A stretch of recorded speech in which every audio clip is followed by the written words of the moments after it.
What is up, ladies and gentlemen? It is your last week of the college football game plan with your host, Dan Moneyline Miller, along with my excellent co-host, Ray Greyfox. Ray, how you doing this weekend? Can't be any better, bud. We are in the ultimate weekend here of college football, the final weekend, playoff seeds to be determined. Every game, it seems like we're going to cover, it's going to have some implication or another on that. We know we have some answers now, but we don't have nearly what we need to get the 12-team playoff going. Cold weather has set in here in the mountains. It's very, very cold here. So happy to be here in the warm Fox studio, joining the great Dan Moneyline Miller. We don't know if this will be our last one. This is our last regular season show. As everybody knows, Army-Navy, the only game, regular season game left after this Saturday. And then, of course, after today, we're going to know every spot. So we'll know our 12-team playoffs within, we're not going to know it all because we got conference titles, but in a lot of cases, those conference titles are not going to knock people out of a playoff. They're not going to penalize you for losing a conference championship to a highly ranked team. How about that? Yeah, all agree. There's a lot of good key games here and a couple, that, leave you with a couple head scratchers. This, rivalry game is your Penn State at Maryland, right? That's your, they're facing each other, but that's one of the rivalry games is Maryland as at Penn State today. So, good morning, everyone. Thank you all for listening. I just want to shout out to Uncle Dave, Mom and Dad, the Greyfox family, and all of our loyal listeners because we thank you so much for listening each and every week. We couldn't do this without you. So let's get right into it, Ray. One of the big rivalry games here, we have Michigan on the road to face Ohio State. Michigan is a big underdog here. Ohio State is a 20-point favorite, total 41.5. Now, Ray, if Michigan really wins this game, we have a lot of questions to ask. Now, talk to me about this one. Accurately dubbed, Dan, the game. It's you really know you're in a game when it's just called the game. Big shout outs, best pie eater out there in the desert, one of the best hockey handicappers there is. Philip Kempler, good to see you. Good to see everybody. Thank you again for everybody that joins. It means the world to us. The game, a little luster taken off the game this year. Michigan on a 3-0 run. It looks like money is coming in Ohio State. I think Dan said he had that at 21. I saw it at 19.5 yesterday evening.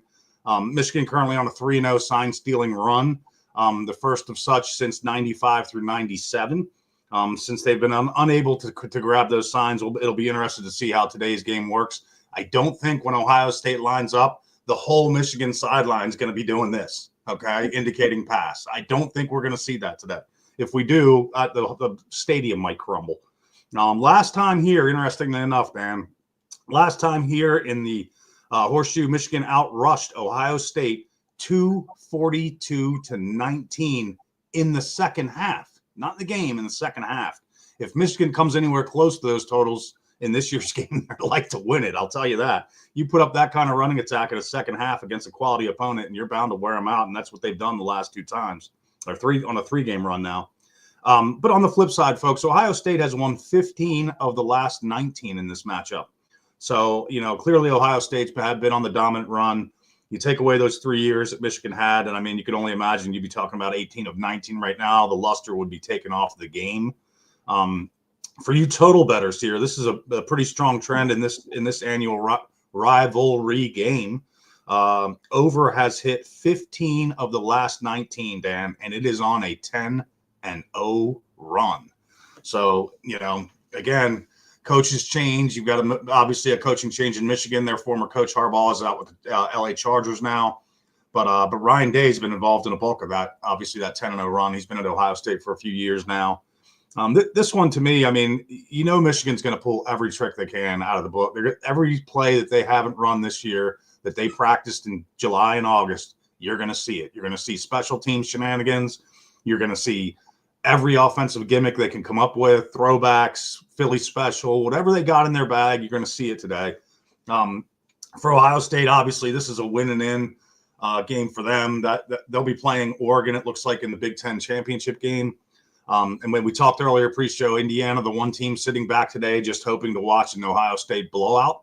That would leave Indiana out of the Big Ten title, but their current ranking would put them at 11-1, assuming they win today. That would put Indiana pretty much in without playing a conference title game.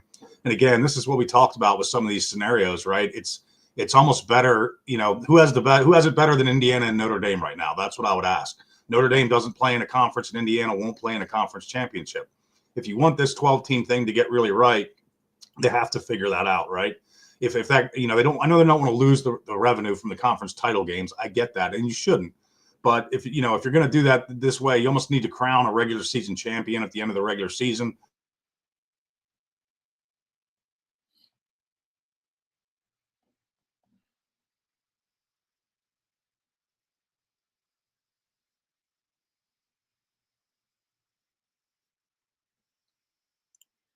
Title game, or they have to win to get in the. You wouldn't be in a have to win if you won the games you had to win. That's the reality of it. Who's not in a have to win really is Oregon today. I mean, they're undefeated. I don't think there's any chance that a loss to Washington will not plummet them out. So, in this game today, just too much of a number. The number's pretty much where it should be. If you look at my ratings, Ohio State, if they have a chance, going to steamroll Michigan. Don't be confused about this. So they get up early. They're going to get up early and often. They're not going to let off the accelerator. Again, those 3 straight losses. You're talking about seniors on this Ohio State team yet to beat. Juniors and seniors that have yet to beat Michigan, and that's kind of your. In the end, that's your season. Yeah, you want to win the conference, go to the playoff, but winning this game is massive for both teams. The numbers are right where it should be. The lean would be here, obviously, to the trend of the over, Dan. And again, the overs hit the last 13 times here, right? So it's not like it's not happening. It's literally happened the last 13 times. And the reason the total here is 41.5 is really because Michigan is just not that good of a team. I think people are really doubting them, and it's like, we'll forget about it. But again, last 13 times, ladies and gentlemen, this total has gone over, and it's blown past 41.5. So I can yeah, that's right. So that's a lean for me. I think the over is a good play. 41 it's no weather here, 28 degrees. So both teams are really accustomed to playing in the cold. So and rivalry games, teams don't like to take the foot off the gas. So, either side, whether it's the underdog or the favorite, right? So again, I think over 41.5 is a good play. DB Gnarly, OSU smashes, have been there three of these, and they run the score up. So yes, he likes the over too. So all good there.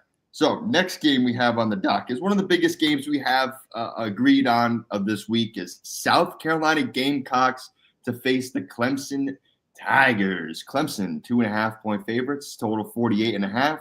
What do you like here, Ray? I did play this game, Dan. There's some money lines out there. I saw 125. My side here is going to be South Carolina. If you want the short money line at $1.25. I grabbed a 3. I don't think the 3 is still available. You're looking at the screen. I saw 2.5s last night. It may have come back, but I don't know that you can get the 3 anymore. But for me, it was a money line play on South Carolina. This is a level of competition play for me. I saw an interesting article this morning talking about how the Georgia Tech short loss to Georgia shows that the ACC is underrated and the SEC is overrated. And I thought that might have been the worst take I've ever laid eyes on, quite frankly. So that single game, that has Georgia is way, way down. They're normally a +20 to +27 in my ratings. They're like a +8 right now. So they're less than half the team they've been traditionally. This Georgia Tech team, we've seen it all year long. They can run the ball. They can control the clock. Their head coach is a former O-line coach. So you don't make snap judgments on single games like that. In the end, I don't care if it went 100 overtimes. Georgia won. That's the end of the day. So level of competition week in, week out for South Carolina is far greater than what Clemson has faced this year. You put the head coach Beamer there in his familiar role as a dog, and they're in a rivalry game. Clemson has won 8 of the last 9, folks. They're 6-3 against the spread. But again, this is not your older brother or your uncle's Clemson team. We've seen that so far. Dabo obviously was a little bit on the ropes after the week 1 loss to Georgia. They got beat, I think, 34-3 in that game. Listen, we understand his position. We understand how Dabo wants to do business. He wants to buck the current system. He wants to stay traditional. He wants to build talent from within. That's very hard to do now. If you have a third-string running back and he's showing out in practice and the little bit of game time he gets, he's blowing it up. If he gets any portal offer, he's going to take it because he's going to get more NIL money. And that's anybody watching this show or on this relatively on this planet. If you're offered more money to do the same job, you're going to take it. So that the system, he's bucking the system, but the system's going to win here. This could be a big game for Dabo. If they drop this game, or certainly if they drop it in bad form at home against their in-state rival, that could be the beginning of the end for him. I don't know how long the leash is. He's still an outstanding football coach. He's just got to find some way to blend old and new. You just can't buck it the way he's trying to. But again, Clemson with the run here, 8 of the last 9 straight up, 6-3 against the number. The home team here, Dan, has lost the last 4 straight up. So there's a South Carolina ticker for you. And last time here, South Carolina ended a 7-game losing skid at Clemson in Death Valley. South Carolina is in a comfortable spot here, folks, as a dog under Beamer. If you look at his numbers as a dog, and certainly in these scenarios, this is kind of the spot that I like to play him. Everybody knows I'm not the biggest fan of him from his days at Virginia Tech, but he's doing a good job. This was probably a year that he could have been on the way out if he would have had a poor year. He's pulled his team together. He's played really good football actually throughout the year, and I look for them to continue that run and get the win. If you look at the ratings, these two teams are rated the same in terms of their offensive and defensive efficiency, but the level of competition is much greater on one side than the other. I'm taking South Carolina, the points and the money line. Awesome, Ray. Let me just put that there. Ray loves South Carolina +2.5 and money line. So again, right, if you have teams who are rated the same, but their schedule has been completely, lopsided, you got to think that the schedule is going to help them out there with the, it's called experience, ladies and gentlemen. When you have the experience, you tend to do better than you don't have the experience. So Ray, love that there. I'm just going to put that there. Next game we have is 8th ranked Tennessee on the road to face Vanderbilt. Tennessee's a 10-point favorite here, total 47. Buyback on the Commodores is +300. What do you like, Ray? Because this is another interesting game, right? I mean, Tennessee in the currently ranked number 8 in the country. If they close out their year today 10-2, and they do not play in the SEC title game, which I think at this point they will not, because I think it's already set. It's going to be Georgia and Texas, if I'm not mistaken. I'm sorry, Georgia versus the winner of Texas A&M Texas. That was not a foreshadowing, by the way, just a slip there. But so Georgia, so I don't think there's any road for Tennessee to get in here. So they're in that Indiana spot pretty comfortable. So this is a game that they're playing a rival. They're, a rival that they're used to absolutely destroying. They know if they win this game, they're 8th in the country right now. They're not going to go far from there. Obviously, you're not going to go down for winning your last game of the season against a conference opponent. So Tennessee's in one of those catbird seats. So, yes, they're going to have to play in the first round. Yes, there's a chance they could be on the road. You don't know the scenarios yet, but Vols lead the series, Dan, 80, 33, and 5. And they are actually doubling up Vandy on wins in Nashville, 39, 20, and 4 in Nashville.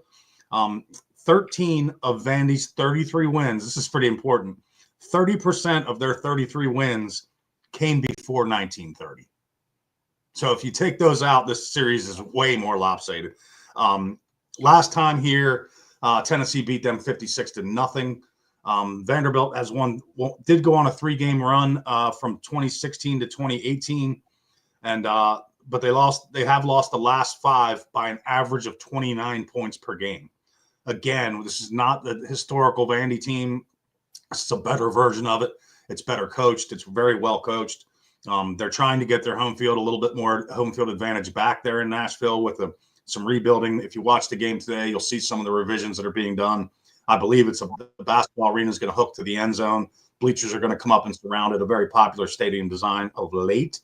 Vandy is 9-3 against the spread since 2012. But again, I caution you on looking at that number that this spread has generally not been 10.5. I can tell you it's probably been closer to 20 to 30, to be honest with you.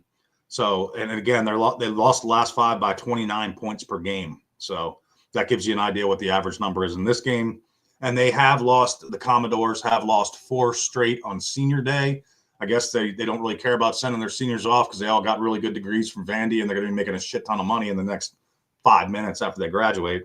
So not a big send-off deal for Vandy. For this one, it's hard to get off of Tennessee here. The number is where it should be, quite frankly. But, if Tennessee jumps on them, it's going to be one of two things. Tennessee's going to jump all over them, or Vandy's going to do like Georgia Tech did last night and just claw their way around all day long and bite at the heels of Tennessee and hopefully win it late, which Georgia Tech couldn't do last night, but they had many chances. For me here, this is a Tennessee or nothing play. I just, they're in a situation where they win, and I feel like that they're in the 12-team playoff without playing in a conference title, which again is a fairly good spot to be in. Yeah, all good points there. A lot of Cinderella stories, Ray, come to an end at this time of year. Vanderbilt, great, Cinderella story, as we know, winning a couple games this year that they had no business winning or even being close to. And so, again, this could be the sad story to an end of a great chapter. Next game we have is John. He likes Louisville today. We're talking Louisville, Kentucky here. Louisville on the road to face Kentucky. 4-point favorites here. Total 49.5. Buyback on Kentucky is plus 154. What do you like today here? I'm not going to argue with John's position on this one in the Governor's Cup, John. We're going to be playing in the Governor's Cup today. And did miss to note the South Carolina Clemson, quite obviously called the Palmetto Series, or if you're a cool kid, it's the Palmetto Showdown.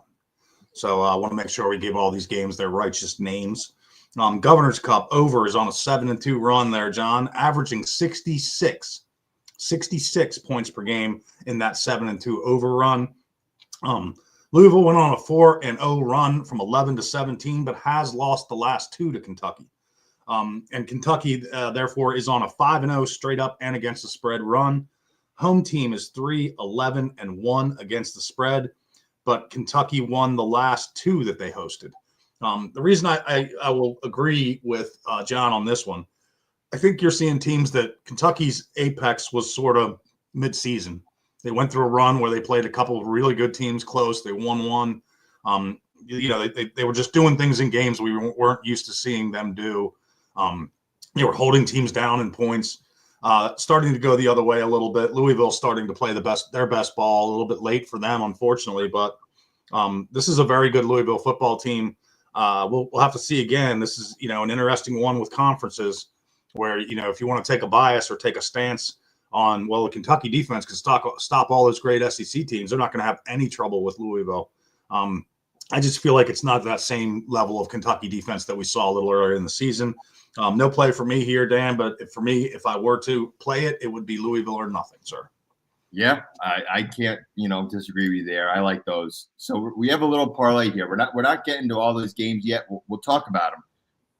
I'd be worried about this one, El Toro. I would be honestly worried about this one. Are you talking to the bull like that? That's the bull. Be careful, Dan. Be careful. We'll explain later, but I just want to be careful with this one. So, and one team that I really like to say, might not come out on top this week. All right, next game we have is a big rivalry game, Ray. We have Maryland on the road to face Penn State. Maryland is a 25-point underdog here.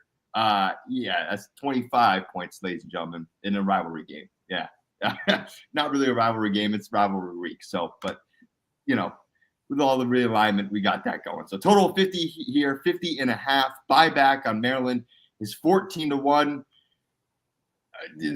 Talk to me, Ray. What do you like? John's on fire today. He's like Penn State by 1,000,000.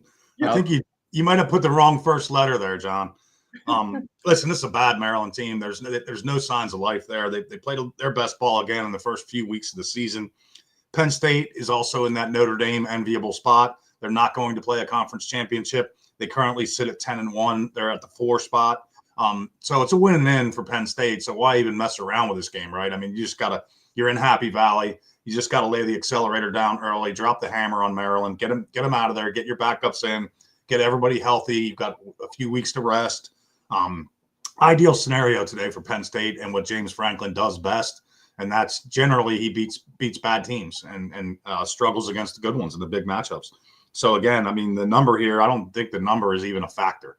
I mean, if you're looking at this game, you're not looking at a backdoor cover or any scenario like that. I think and very few reasons to back Maryland here, and which probably means they'll win the game outright, Dan. But this rivalry, they have played every year since 2014. Maryland is 3-7 against the spread. Again, this is probably one of the higher ones, but it's not out of line with what it has been historically. Maryland 3-2 against the spread in road finales since 2019. Obviously, it's the last week of the season, so this will be their road finale. Penn State 8-2 straight up, 7-3 against the spread. Straight up, both in Big Ten. Since both have been in the Big Ten in 2014. So when both teams aligned in the Big Ten, Penn State has dominated this 8-2 straight up, 7-3 against the spread. Last year, Penn State beat them 51-15. And I always like to dig deeper into some of these scores and stats, but this one really jumped out at me. Last year, Maryland had minus 49 rushing yards for the game. I'm not even quite sure how you do that. Like, I literally don't even know how you. I mean, I understand that they take sacks away from rushing yards in college. Last play of the game where they had to like do the pitchy woo woo and lost 49 yards or something like. I don't know. I mean, I doubt they did that in a 51-15 loss. You know, like that would be the best explanation of a pitchy woo woo, backwards 80 yards, and okay, you had 31 rushing yards going into that play. That's more understandable than what I see here. But minus 49 means, I guess, Penn State had like 31 sacks in the game, and wow. Maryland didn't try to run it much at all. You could see a similar thing here today. This Penn State defense is very, very good. Maryland's doesn't have much going for them on offensively.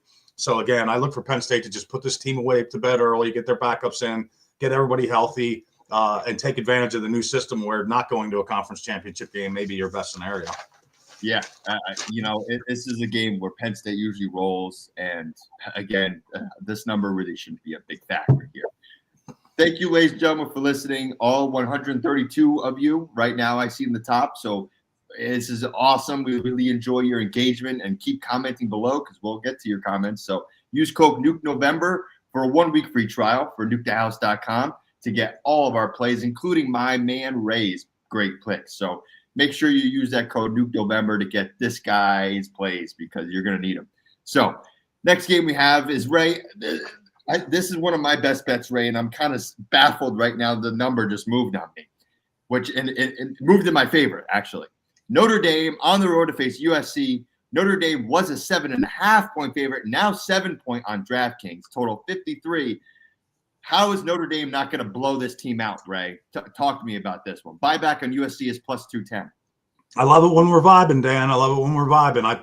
I thought I stole one early week with the Notre Dame laying the 7. I saw it was at 7.5. I didn't think it was going to come back. The only thing that throws this one a bit on tilt is the ratings. These teams aren't rated a ton different.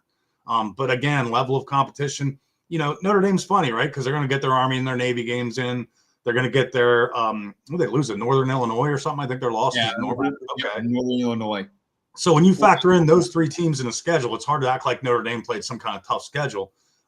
They started the year, with some quality game. It's just, to me, this Notre Dame defense has just absolutely shut USC down. I mean, yes, they have athletes in Southern Cal, but this Notre Dame defense has been their best weapon all season. The visitor is on a 1-9 straight up and against the spread run in this series, Dan. But Notre Dame is 5-1 straight up since 2017.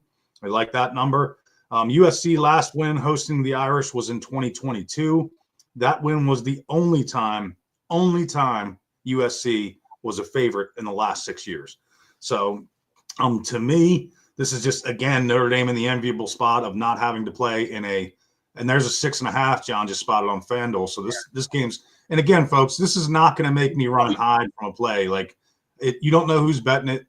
So yeah, the 6.5 is probably $1.20, $1.25, whatever. That's never going to influence me. I'm always obviously trying to get the best of the number. There's no question there. If you bet this game and you're on Notre Dame's side, you want the 6.5, obviously first, the 7. If it's not juiced, the 6.5, the 7, and then if you get the 7.5, you got the worst end of the deal.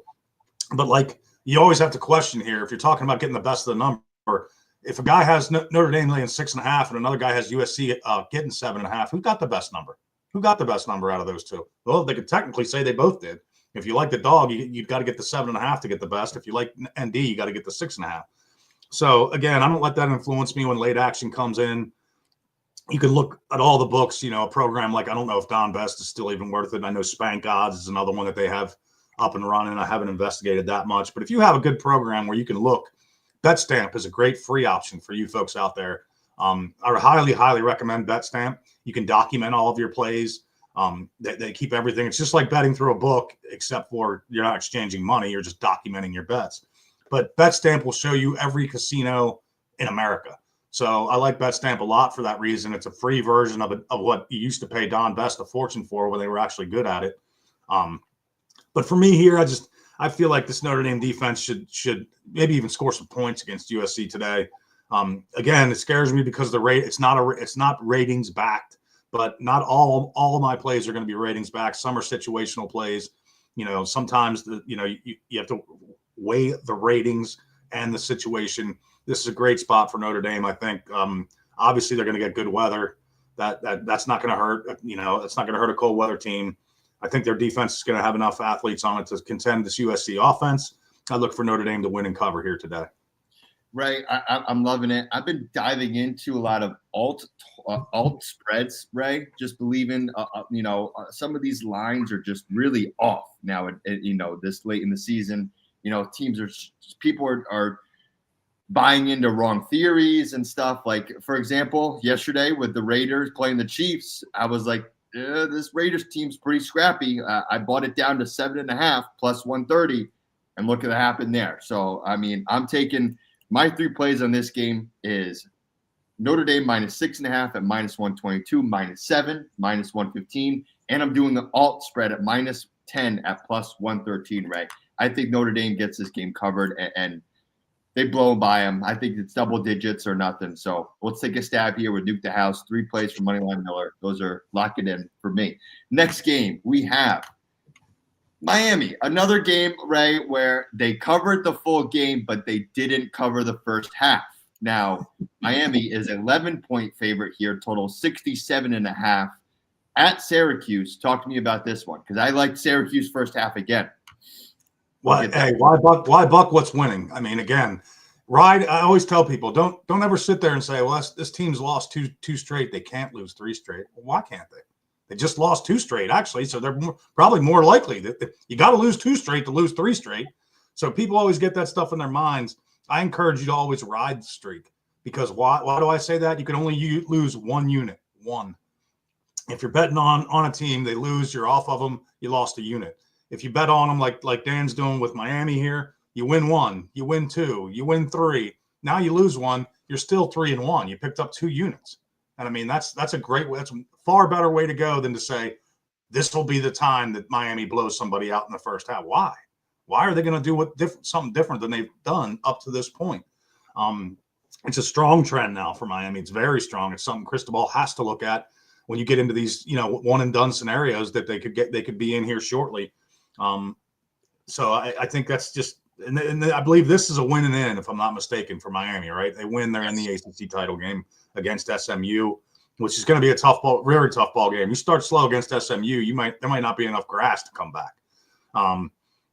Miami on 3-1 straight up and against the spread run in road finales. This obviously will be that. Last time here was 2002 when both were Big East teams, former Big East rivals. This is only their second game as ACC foes. Syracuse has lost the last 6 versus Miami, 4, but are 4-2 against the spread in those 6 losses. So, this I think this is a really good spot. Syracuse has shown a lot of brightness this year. Again, they're not a team that anybody's going to go, oh my God, we're playing Syracuse today. But in their place, in their building, anybody that's from upstate New York, if we have anybody watching from upstate New York, I got to imagine up there today, it's freaking Ice Popville. And this is what brings them in, right? You're up there. It's a community gathering. These Syracuse games are like the entire upstate New York gathers in a dome somewhere and pounds beers all day. And it's a good home field advantage. It always has been. So I'll ride that, Dan. I like that Syracuse first half. Syracuse first half play. It's more than just a trend with Miami now. It's got to be a concern to Cristobal. He hasn't been able to stem that tide, and it's not like he's playing top 10 teams and that's happening. He's actually playing, most of them have been unranked or bottom of the rankings teams, and they're jumping on Miami early, and there has to be a reason for that. So until they fix that, I would continue to make money off of it, which Dan's obviously doing. Yeah, again, right to your point, Ray. Last 4 games, Miami has declined to come out strong. They just have, we're going to play around with our food. And the last 4 games were against Wake Forest, Georgia Tech, Duke, and Florida State. I can't confirm whether they covered the first half against Louisville, but I know they didn't cover the first half against Cal. So we're really not on a first half covering streak, because the second half, whatever they talk about in the locker room, Ray, works. I mean, I can tell It's you good. that. It's good, whatever it is. Yeah, he's really firing them up at halftime. He's really not firing up before the game, though, Ray. So whatever's going on between them, yeah. And John says Miami exploded in the third quarter. So and they're on the road too, guys. They're in the Syracuse, and Syracuse is a tough place to play in that dome. So again, first half +6.5, -102. I think you can get your cover there, Ray, because this, again, the second half might be a different story than the first half. Next game we have, Ray, is one of my favorites. We have the one, the only, Alabama on the road to face Auburn. Now, let me get the spread real quick. Alabama's at home, Is that right? Yes. Alabama is at home. In Tuscaloosa. Alabama is a 10.5-point favorite here. Sorry, wait. Alabama is a 10.5-point favorite here. Total 52.5. Now we're going to go back to this parlay here. I'm going to leave this up when we're talking about this game. Do you think Auburn covers this game, Ray? This is a perfect spot for Alabama to steamroll them, quite frankly. I mean, if this game's in Auburn, if this is in Death Valley, we're having a completely different conversation. I saw on game day the other day, Saban basically said he called it his personal house of horrors. He's the greatest football coach to ever coach college football, arguably. If he's not, he's top 2, okay? If he calls the place a house of horrors, Jordan-Hare Stadium, it is what it is. They're not playing in Jordan-Hare today. Absolutely. Yeah, I'm not going to argue there. I mean, this is a legendary game, folks. It is the Iron Bowl. Auburn last won in Tuscaloosa in 2010. So 14 years, that'd be 7 games. Haven't got it done in Tuscaloosa. Last time here, Alabama 49, Auburn 27. That was as a 22-point favorite. The Tide was there, and that graded out as a push. Alabama has won the last 4 straight up, and they're on a 12-4 straight up run since 2007. Dan, home team here, home team. This is how good Jordan-Hare in the House of Horrors is. Home team is on a 10-1-1 against the spread run in the Iron Bowl. Home field matters, folks. Jordan-Hare at night. They always play it at night. If it's the Iron Bowl and it's in Jordan-Hare, they play it at night. This is going to be, this is always a great game to watch. It's always to me. I love these traditions, right? I mean, we can change, we can adapt, and we can modify playoffs and regions and put packed, teams from the West Coast. And I'm cool with all that. Let's keep this Thanksgiving weekend the way it is. That's my argument. I mean, growing up for me, it was Pitt, Penn State.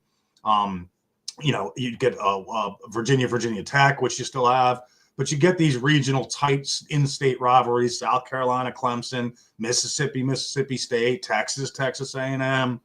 As long as we keep that, I can deal with the tweaks and turns.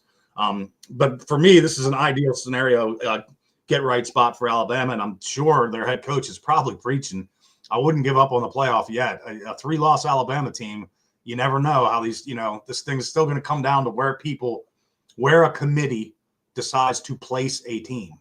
And if they're going to decide to place Alabama in it, if they win this game big today, then I'm sure their head coach is selling that to their players.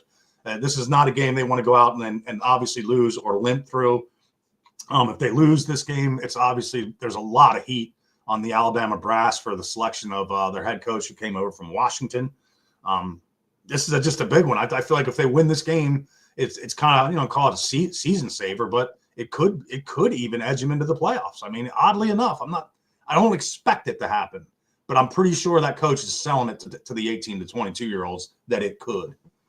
Absolutely. You need a lot of chaos, Ray, and we know that chaos occurs, this time of the year. So with a lot going on, I thought we were going to be on Auburn today because we were not sold in Alabama last week, but your ratings tell us different. So we're not jumping on Auburn this week. So a great analysis there, Ray. I think Alabama rolls again. And I just want to stop and thank everyone listening because this is the most watched show we've had, Ray, all year. 202 people watching live on YouTube and on Twitter. Let's get it. There we go. Yeah, so 203, it's going up, Ray. So I just want to thank everyone listening because without you guys, we wouldn't be here. And we wouldn't be here without you guys because we make you guys money. So continuously following us, keep that like and subscribe button, and make sure you go to nukethehouse.com and use code NUKENOVEMBER for a 1-week free trial because we're killing it in the NFL, college football, NBA, NHL, UFC, you name it, we're doing it.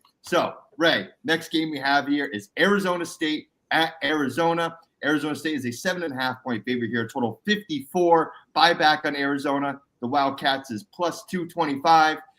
Talk to me about this one because Arizona's been pretty piss poor lately, to be honest with you. And Arizona State's they've been straight up piss poor. You're right about that. This game was a shout out to Best Pie Eater.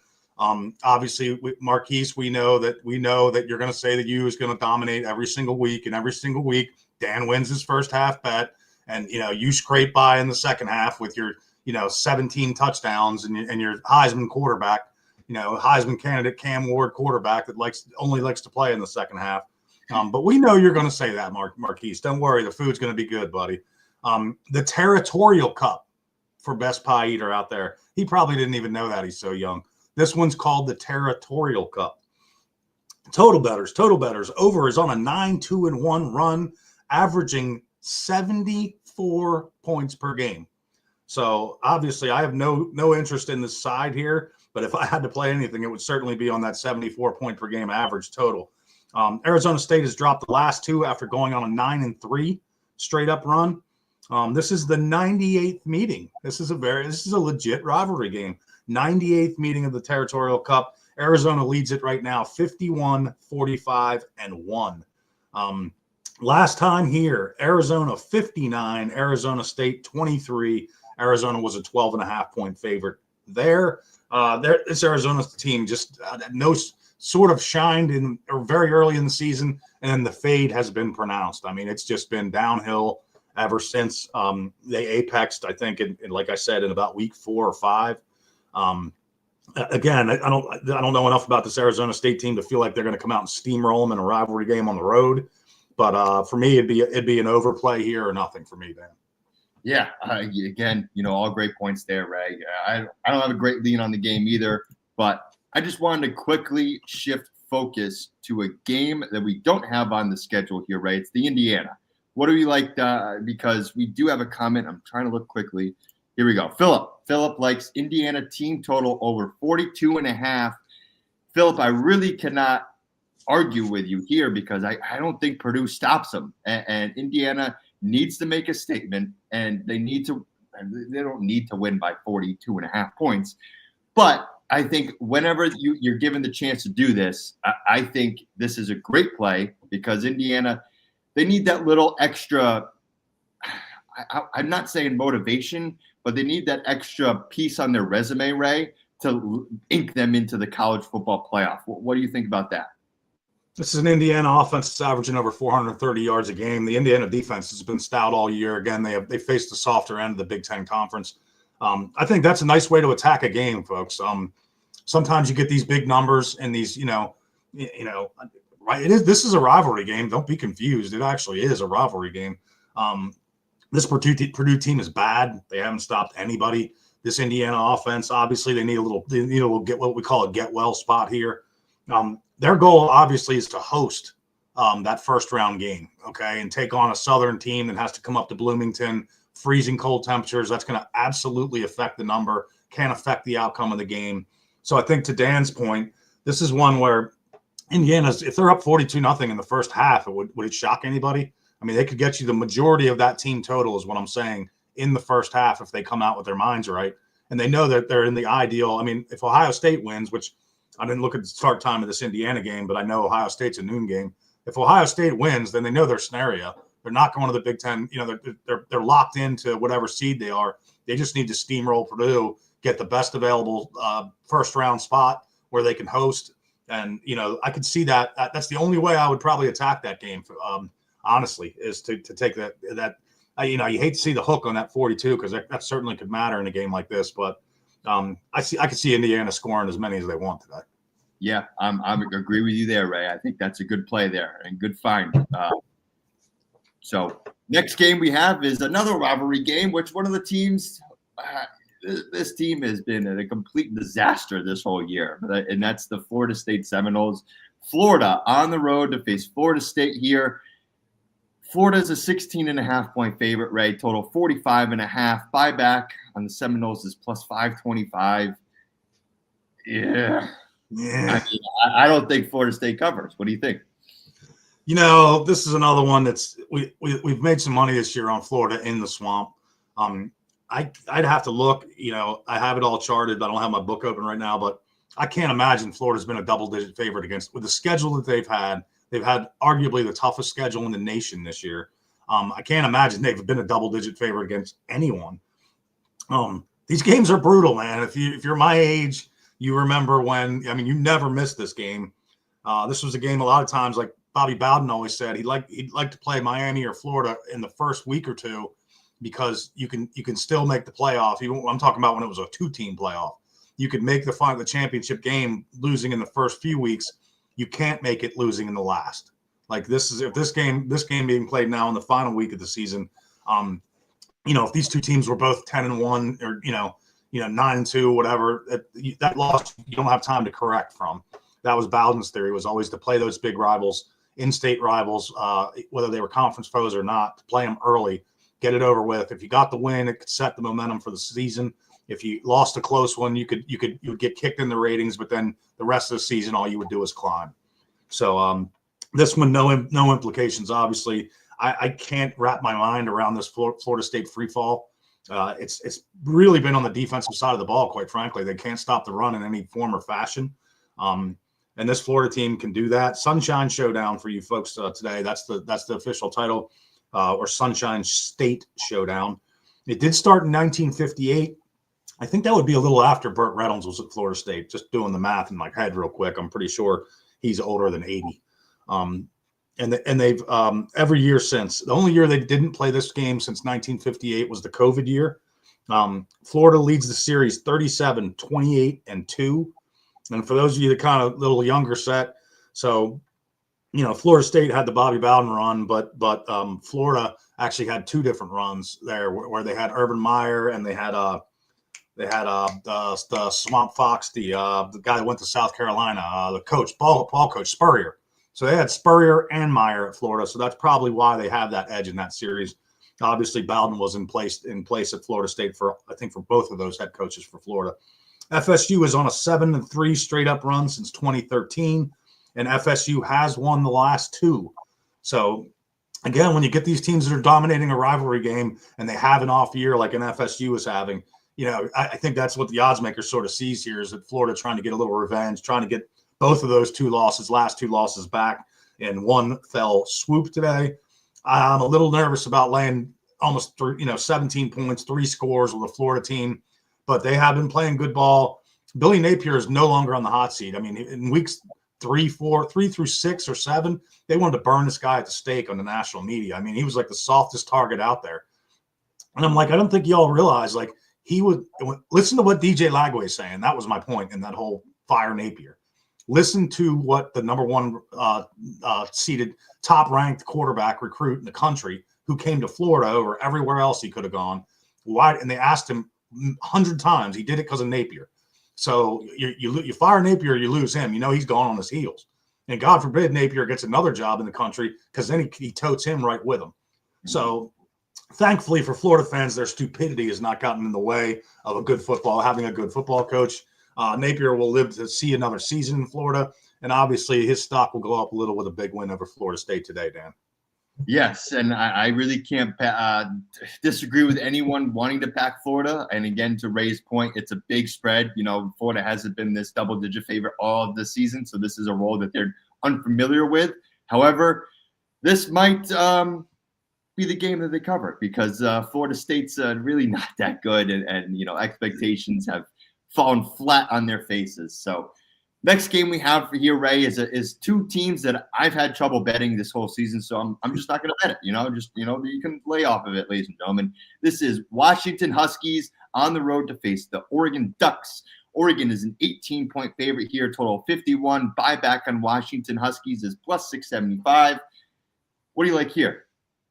Well, this is one comes down to basically the final weight of my regular season win total bets. Of course, Utah State had to do what they did yesterday just to get to 5 with a 5.5 win total, just to piss me off a little bit more. But I do have I have the Miami over, which is a winner. That was 9.5. They've got that done. And my other big one is this Washington team. Today will be the decider on their regular season win total. So I'm all over Oregon mentally at a pick. That's all I need is Oregon at a pick. They go undefeated, and they would probably go on to face Ohio State in the Big Ten title game. And both teams in that case, in my opinion, will be in because they've already played once to a 3-point, I think a 3.2 or 3-point game, a high scoring. If they play a second time, then nobody's going to get kicked out of the top 12 for losing when you're ranked 1 and 3 or whatever it is. So to me, or both teams are off a bye here. So, I mean, if Washington was just off the bye, there might be some concern there, but both teams are off a bye. Probably gave Oregon and their staff a chance to reset and say, look, guys, here's what we're at right now. We play Washington, and then if we win that, we're going to the Big Ten title game, and we're in the playoff regardless of the outcome. So it gave them a nice little reset, probably did a little self-scouting during that bye week. Last 10, though, oddly enough, now remember, this is a Washington team that was on the rapid rise under the current Alabama head coach. The last 10 here are 5-5 straight up, which is would probably be pretty surprising to most. Washington's run was very brief, and Oregon's been a good quality football team for a number of years now.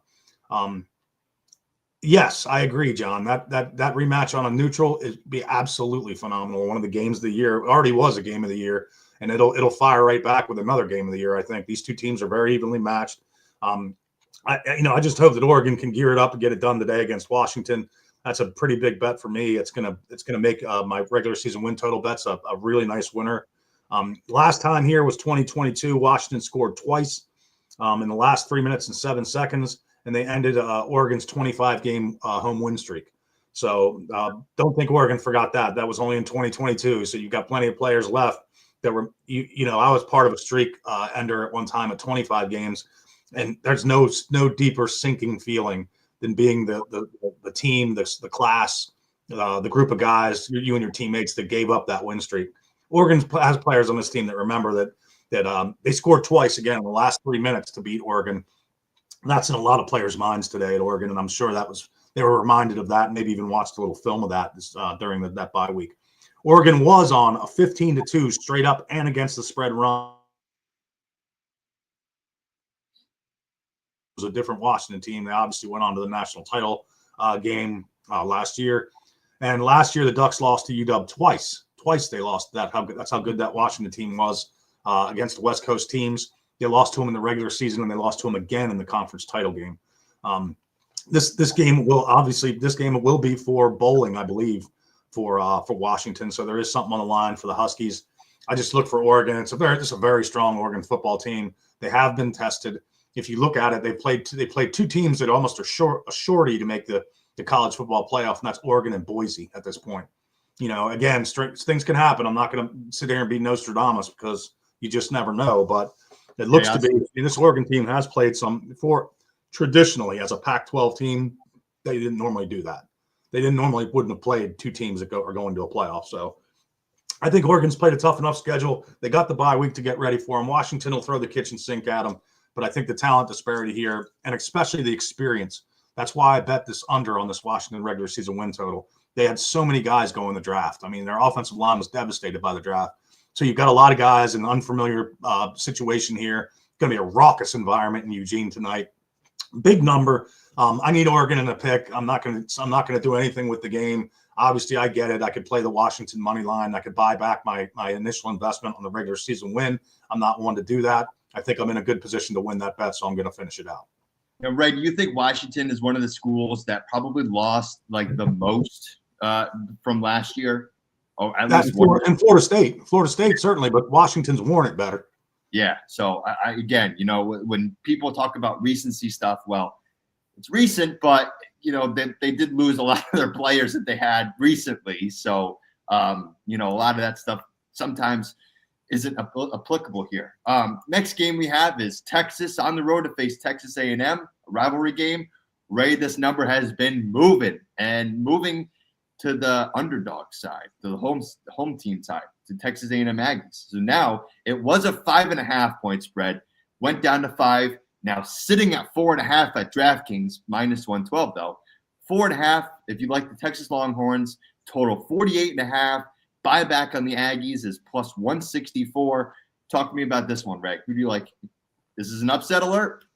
This is another game from my youth. This is an old Southwest kind of Big 12. I mean, this is just a rivalry that goes way back. If you're my age, you love to see this game being played when it does.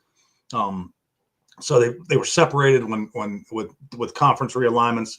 The last played in 2011. Texas won. This game is for a berth in the SEC title game, if I'm not mistaken. So A&M can actually claw their way back into the fray. And again, remembering that these conference champions, it's going to be very hard to win a Power 4 conference championship, and the Big 12 might be the only one that could be left out. We'll see. Still a long way to go, like I said, with conference championship games to shake out. But this Texas team, I've been very high on all year. I think that their best quarterback is sitting on the bench for them. So whenever you have that scenario and you get into games, this game's going to be a violent game, quite frankly. And if Ewers gets knocked out, Texas has a far better chance of winning this game than if the A&M starter gets knocked out. We've made money in numerous ways with A&M this year. They are a very good team at home in College Station. It's one of the biggest college home field advantages that there are in football. It's an in-state game. It's a true rivalry game. It's office cooler talk. It's everybody's going to be talking about this game, has been all week and will be probably for a year to come after it. It's a Big 12 rivalry renewed in the SEC, as I mentioned. They last played in 11. Texas got the win there. This one they dubbed the Lone Star Showdown. So it is the 119th meeting.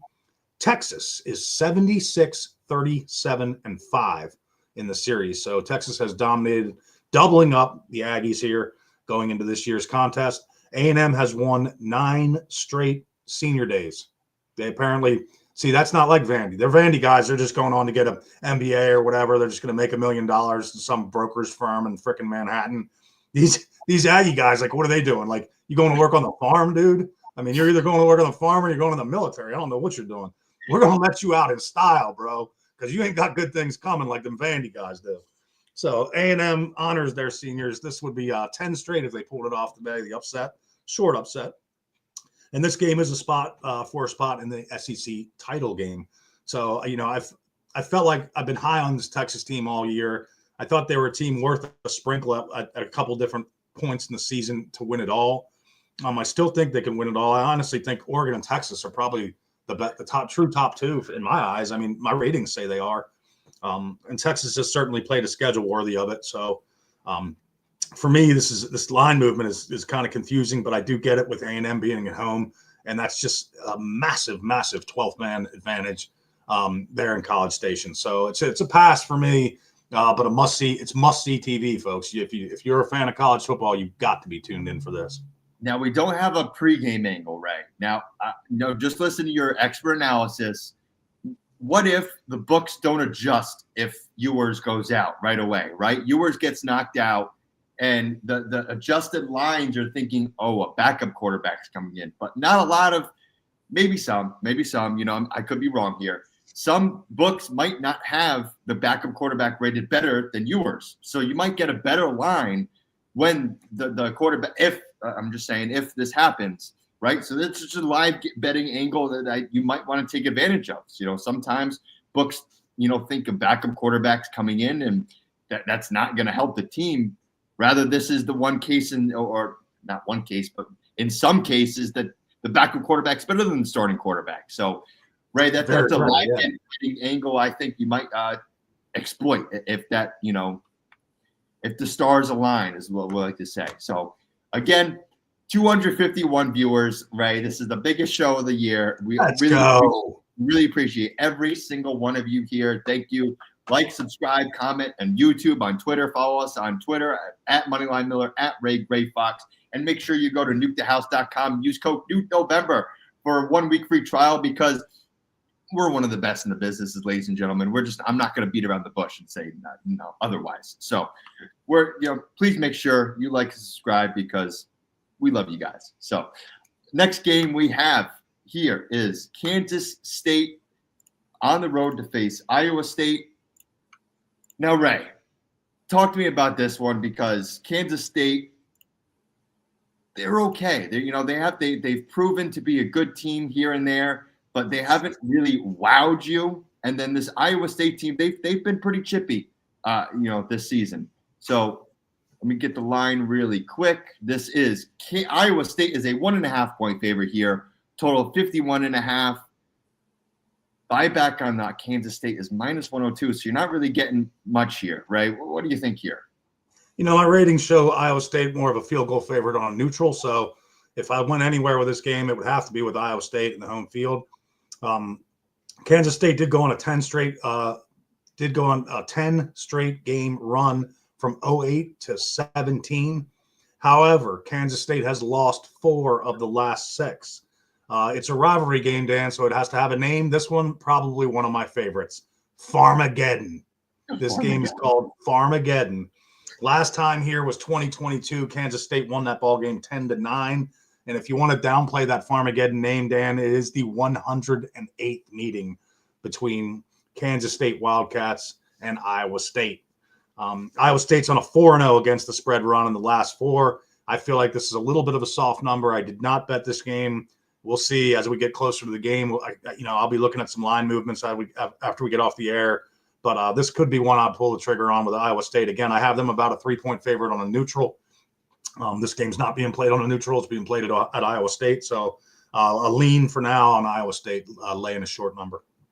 Yeah, Ray, I really agree with you there, because Kansas State, I've been watching as a Kansas fan. I'm not really obligated to a team, but I have watched a lot of Kansas this year, and again, Kansas State being Kansas' rival, I kind of compare the two a little bit just for my own sake, and Kansas State really hasn't shown me that they're a world beater and they're much better than other teams have said that they are. So they are ranked 24th, but again, it's a soft ranking in my opinion. Iowa State being 18th ranked is really going to show them, who's daddy here, Ray.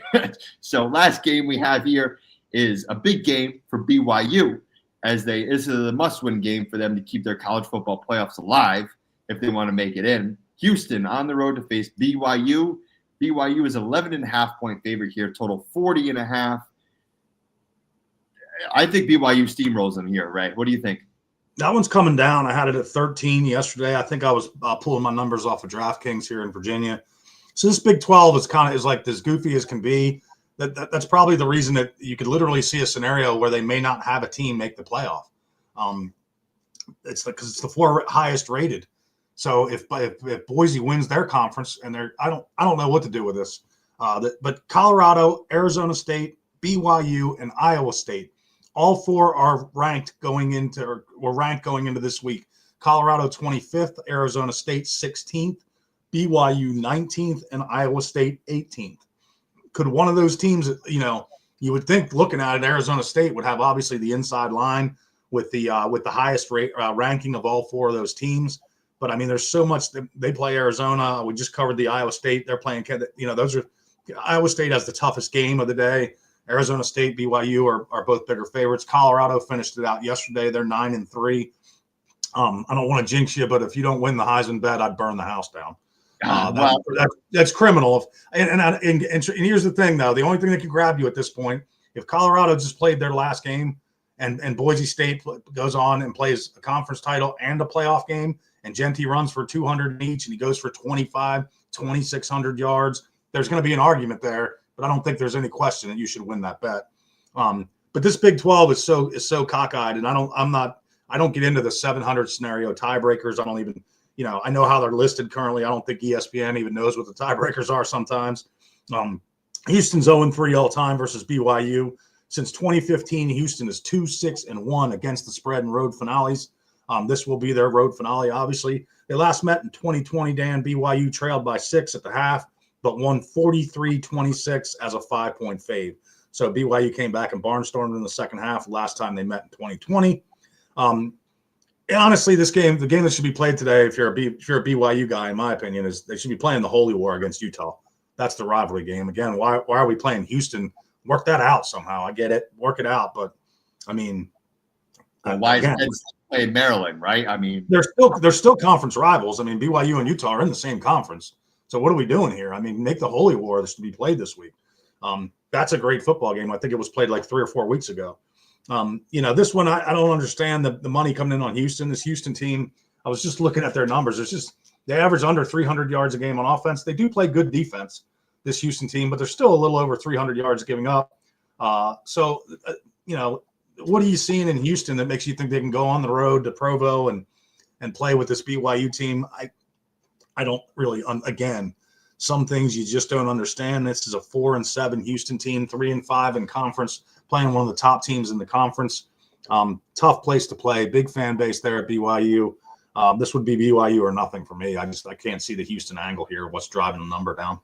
Right. That's why we're a good team, because I'm with you there. I like BYU to roll them this year because they really have something to prove and Houston does not. So again, BYU -11.5. We don't understand the line movement, but sometimes God gives you gifts, Ray, and you just take them, right? You don't ask questions. You just take them. Just grab it. So again, I want to thank every single one of you viewers here. This is the highest watch show of the year. Thank you. Use code NukeNovember at nukethehouse.com for a 1-week free trial. You get all of our best bets. And make sure, if you're not checked out the nukethehouse.com, make sure you go to the Discord alone. It's worth the price, like DB Gnarly has said. So make sure you check us out. We're on multiple platforms. So again, I just want to close. I wanted to thank everyone for watching this season. And I wanted to thank all the doubters who said Travis Hunter's not going to win the Heisman Trophy because he is -10,000, ladies and gentlemen. 18-1. I told you that week 3 or 4. I'm pretty sure it was week 4. So if you jumped on that ticket and you were a believer, thank you so much for believing me. We're going to be up 18 units after that play. So again, thank you, Ray, for a great, season. You're one of the best analysts in college football. So I really appreciate doing these shows with you, Ray. So we might be coming back for a bowl season again. Either a bowl season or a playoff show would be apropos. I'd hate for this to be our last one. I've enjoyed it very much. Dan's the ultimate professional, and I'd be happy to do shows with him for the rest of my life. It's very great working with him. He's well prepared. He always does an outstanding job. I actually was just seeing, I did get a message here from Holden as we're on air. So I'm going to say there's probably a chance that it's hard to do a bowl show, folks, because the opt-outs and the portal, and you're covering a month's worth of games a month before the last games are played. So a lot of things can change. I think and you guys can kind of chime in the comments in the chat, but I think once that 12-team playoff field is set, we should probably do a show where we break down how we think that bracket will play out and who we like to win it all type of scenario. I think that would be a better hour show, but you guys certainly weigh in. I just want to say how much I appreciate each and every one of you that took time out of your life to tune in and join us. That comment section that scrolls to the right is what makes this show go. And we really, really appreciate it. Again, really awesome to have worked with Dan Moneyline Miller this year, one of the true class acts of the Sin City. Awesome. Really appreciate it, Ray. Again, we'll be back for another a playoff show, hopefully. That's a 90% sure. So, again, this won't be the last of us, and we'll be back making you guys more money. So, ladies and gentlemen, have a great football weekend, and we'll see you back soon.